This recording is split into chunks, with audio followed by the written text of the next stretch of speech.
India বনাম বাংলাদেশের semifinal ম্যাচটি খুব সুন্দর একটি ম্যাচ হয়েছিল, কিন্তু দেখা গেল যে ইন্ডিয়া লাস্ট ফিনিশিংয়ে ম্যাচটি কিন্তু জেতার সম্ভাবনা ছিল না, কিন্তু ম্যাচটি ড্র হয়ে গেল।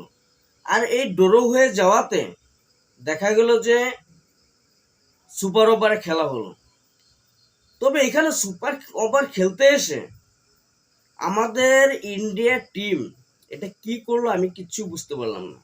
কি বলবো তোমাদেরকে, আমার মনটা অলরেডি খারাপ হয়ে গেছে। আমি মানে ঠিক তেমন কিছু বলার মতো সম্ভাবনা আমার নেই এখন। কি বলবো মানে বলতে পারছি না আমি তোমাদেরকে কি বলবো। মানে সুপার ওভার এত সুন্দর ম্যাচ খেলবে, বৈভব সূর্যবংশীকে এখানে পাঠানোটা দরকার ছিল।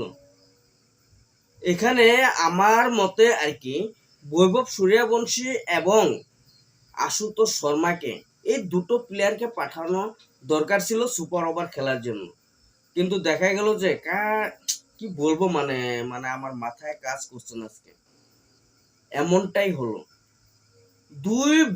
প্রথম দুই বলে রিপন মন্ডলের 2 বলে 2 উইকেট চলে যায়। প্রথম বলটাতে বোল্ড করে দেয় এবং সেকেন্ড বলটাতে ক্যাচ আউট করে।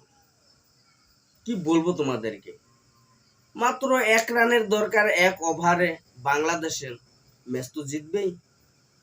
তবুও দেখা গিয়েছিল যে এখানে প্রথম বলে কিন্তু আমাদের ইন্ডিয়া উইকেট নিয়েছিল, বাউন্ডারিতে ক্যাচ ধরেছিল।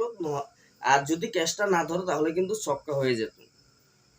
তবু দেখা গেল যে ওরা প্রথম বলে কিন্তু উইকেট নিয়েছিল, কিন্তু দ্বিতীয় বলটা হোয়াইট বল করে দিল। কি করব মানে কি বলবো তোমাদেরকে, মানে এখানে বলার মানে কিচ্ছু নেই। কি বলবো তোমাদেরকে, খুবই খারাপ লাগলো মনটা। আমি ভাবছিলাম না যে আমাদের ইন্ডিয়া আজকের এই ম্যাচটিতে, সেমিফাইনাল ম্যাচটিতে হেরে যাবে। যে হোক বাংলাদেশ ভালো খেলেছে, যার জন্য আজকে ফাইনাল পর্যন্ত পৌঁছাতে পেরেছে বাংলাদেশ। আর আমাদের ইন্ডিয়া খারাপ খেলছে যেহেতু সেমিফাইনালেই বের হয়ে গেল।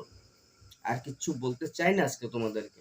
ম্যাচটি কিন্তু খুব ভালোই খেলেছিল, কিন্তু সুপার ওভারে এসে দেখা গেল যে আমাদের ইন্ডিয়া খুবই খারাপ খেলে দিল।